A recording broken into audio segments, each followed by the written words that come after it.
Welcome to Prashninchu TV channel.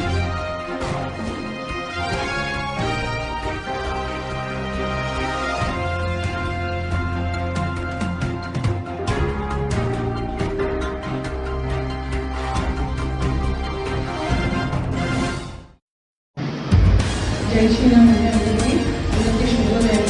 వచ్చినటువంటి ప్రజలందరికీ కూడా నా హృదయపూర్వకమైనటువంటి నమస్కారాలను తెలియజేస్తున్నాను. ఏం లేదు, మన ఆధ్యాత్మికవేత్త, ఒక మంచి పోరాట యోధురాలు, చాలామందికి తెలియనటువంటి అహల్యాబాయి హోల్కర్ అంటే ఎవరికి చాలామందికి తెలియదు. చాలామందికి ఝాన్సీ రాణి లక్ష్మీబాయి, కిత్తూరు రాణి చెన్నమ్మ ఇలాంటి వాళ్ళే చాలామందికి తెలుసు. కాకపోతే అహల్యాబాయి హోల్కర్ గారి గురించి మన భారతదేశం అందరూ కూడా ఇప్పుడు అహల్యాబాయి హోల్కర్ 300వ జయంతి ఉత్సవాలు జరుగుతున్నాయి. అందులో భాగంగానే మాకు కూడా ఇన్స్ట్రక్షన్స్ ఏమంటే ఎక్కడైతే జనసమూహం ఉంటుందో, ఆధ్యాత్మిక కేంద్రాలు ఉంటాయో అక్కడికి వెళ్ళి మంచి విషయాలు చెప్పండి అని చెప్పడం ద్వారా ఈరోజు ఇక్కడికి రావడం జరిగింది.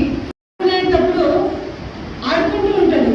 అక్కడ మాల్వ సామ్రాజ్యపు రాజు మల్హార్ హోల్కర్ గారు అక్కడికి వచ్చినప్పుడు అక్కడ ఉండే పిల్లలంతా కూడా పాల్గొంటారు. ఎవరైతే అహల్యాబాయి ఉందో అక్కడ ఆమె మాత్రము ఆ ఇసుకతో శివలింగాన్ని చేసి ఆడుకుంటూ ఉంటుంది. వాళ్ళు అంతమంది వచ్చినా కూడా ఎటువంటి భయపడకుంటుంది. అది చూసి రాజు కింద దిగి, మీరు ఎవరు, మన ఇక్కడ ఉండే వాళ్ళంతా వెళ్ళిపోయినారు, నువ్వు మాత్రం ఉన్నావు కదా అనేసి అడిగితే ఆమె ఏమన్నది, మా తండ్రి మనం అనుకుని ఏదైతే మనం కాపాడుకుంటుంటామో దాన్ని ఎవరు వచ్చినా కూడా, ఎవరు ఏం చేసినా కూడా దాన్ని మనం కాపాడుకోవాలి, భయపడకూడదు అనేది మా తండ్రి గారు నేర్పుతున్నారు. కాబట్టి నేను ఇక్కడ అలాగే పెట్టుకొని ఉన్నాను అని చెప్పడం జరుగుతుంది ఆ రాజుకి. ఆ రాజు ఆమె మాటలు విని ఇన్స్పిరేషన్ అయ్యి ఆమె ధైర్య సాహసానికి మెచ్చుకొని వాళ్ళ కొడుకు అయినటువంటి ఖండేరావు మాల్కర్ ఆమెకి వివాహం చేస్తుంది. ఆమె పెద్దవారైతేనే వివాహం చేసుకుంటుంది. తర్వాత కాలక్రమేణా ఆమె 29 సంవత్సరాలు వచ్చినాక వాళ్ళ భర్త ఖండేరావు మాల్కర్ గారు చనిపోవడం జరుగుతుంది 29వ ఏట.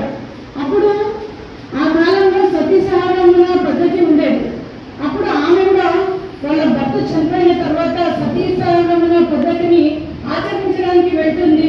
అది చూసి వాళ్ళ మామయ్య అయినటువంటి మల్హార్ హోల్కర్ గారు దాన్ని ఆపి సతీ సహగమనాన్ని ఆపి కోడలికి ఒక యోధురాలుగా ఒక రాజనీతి ఎలా చేయాలి అనే విషయంలో, యుద్ధ సాహసాలు ఎలా చేయాలి, యుద్ధంలో నైపుణ్యం ఎలా పొందాలి అనే దానిపైన ఆమెకి శిక్షణ ఇచ్చి ఒక పోరాట యోధురాలుగా ఆమెకి తయారు చేస్తారు. కాలక్రమేణా వాళ్ళ మామయ్య కూడా చనిపోవడం జరుగుతుంది. సంవత్సరానికి వాళ్ళ కొడుకు కూడా చనిపోతాడు. అప్పుడు మాల్వ సామ్రాజ్యపు ఆధిపత్యాన్ని ఆమె తీసుకొని ఆ సామ్రాజ్యంలో ఎవరికి ఏ ఆపదలు వచ్చినా కూడా ఆమె ప్రతి ఒక్క దానికి ఆమె ముందు నిలబడి దాని సామ్రాజ్యాన్ని సుసంపన్నంగా కాపాడుకుంటూ వస్తుంటుంది. అక్కడ ఉండేటువంటి స్త్రీలందరికీ కూడా, ఆ సామ్రాజ్యంలో ఉండే స్త్రీలందరికీ కూడా వాళ్ళకి కూడా అన్ని నేర్పించి వాళ్ళకి కూడా ఒక స్త్రీల సైన్యాన్ని ఏర్పరచుకొని ఆమె పోరాట యోగం చేసేది.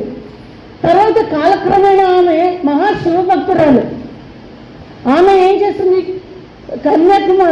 కాశీ నుంచి కన్యాకుమారి వరకు మహమ్మదీయుల నుంచి శిథిలమైనటువంటి దేవాలయాలన్నీ కూడా పునరింపజేసింది. ఇప్పుడు మనం చూస్తున్నాం, కాశీ కానీ, ద్వారకా కానీ, తర్వాత రామేశ్వరు, కృష్ణేశ్వరు, మథుర ఆలయాలన్నీ కూడా ఆమె ఒక ఆడదేవుడి అన్ని ఆలయాలన్నీ కూడా పునర్నిర్మాణం చేసింది. కొన్ని దేవాలయాలన్నీ కూడా అక్కడ ఆమె ధర్మశాలలు ఏర్పాటు చేసి స్త్రీలకి కూడా ప్రత్యేకమైనటువంటి స్థానాన్ని ఆమె కల్పించింది. ఎందుకంటే ఈ ముందుగా స్త్రీ సహగమన పద్ధతిని నిర్మూలించింది.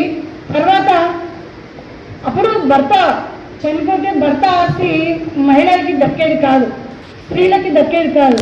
అటువంటిది కూడా ఆమె స్త్రీలకి భర్త చనిపోయినాక కూడా స్త్రీలకి కూడా భర్త ఆస్తి వచ్చేలాగా ఇలాంటివి ఎన్నో ఇంకా చాలా ఉన్నాయి. అటువంటి అన్నీ కూడా ఆమె చేసి ఆమె జీవితాన్ని అంతా కూడా ప్రజాసేవకే దారిపోసింది. అటువంటి అహల్యాబాయి హోల్కర్ జీవిత చరిత్రని ప్రతి ఒక్కరికి తెలియజేయాలనే ఉద్దేశంతో ఈరోజు ఇక్కడికి రావడం జరిగింది. మీరందరూ కూడా గూగుల్లో కొడితే అహల్యాబాయి హోల్కర్ అంటే వాళ్ళ జీవిత చరిత్ర అంతా కూడా వస్తుంది. ఖచ్చితంగా ఆమె జీవిత చరిత్ర అందరికీ కూడా నా